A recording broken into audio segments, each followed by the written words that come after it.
नमस्कार शेतकरी मित्रांनो, मी राहुल तांबे. तर आज आपल्याला चंद्रिका पूर्णपणे उलट्या करून घ्यायचे आहे, कारण कोश खालून ज्या बाजूने सुकत नाही ते पण सुकून जातात. कारण उद्या आपल्याला कोश काढायचे आहे. त्यासाठी मी तुकडीमध्ये चुना मारून घेतलेलं आहे, कारण ज्या खराब आळ्या वगैरे असतात त्या आपण यामध्ये टाकायच्या असतात. कारण याच्या बॅक्टेरिया वगैरे ज्या आळ्यांच्या असतात त्या टोकरीला लागत नाही. मग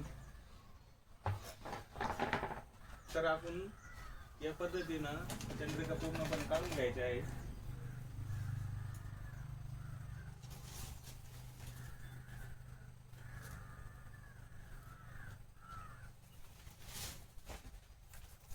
आणि यामध्ये जे खराब आळी असते या पद्धतीनं या आपण सगळ्या टोकरीमध्ये बाजूला काढून घ्यायच्या. शक्यतो हँड ग्लोव्ह वापरत जा, कारण बॅक्टेरिया वगैरे पूर्णपणे लोड असतात.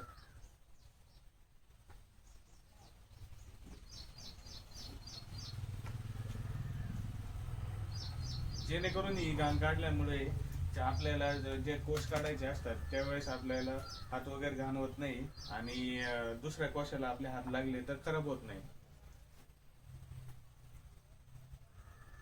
या पद्धतीने पूर्ण चंद्रिका आपल्याला साफ करून घ्यायची आहे. आणि बेडवरती अशा प्रकारे ठेवायचे आहे, जेणेकरून असं चंद्रिका ठेवल्यामुळे जे खाली कोश असतात ते पूर्णपणे हटकून जातात आणि उद्या कोश काढायला आपल्याला सोपं जाईल.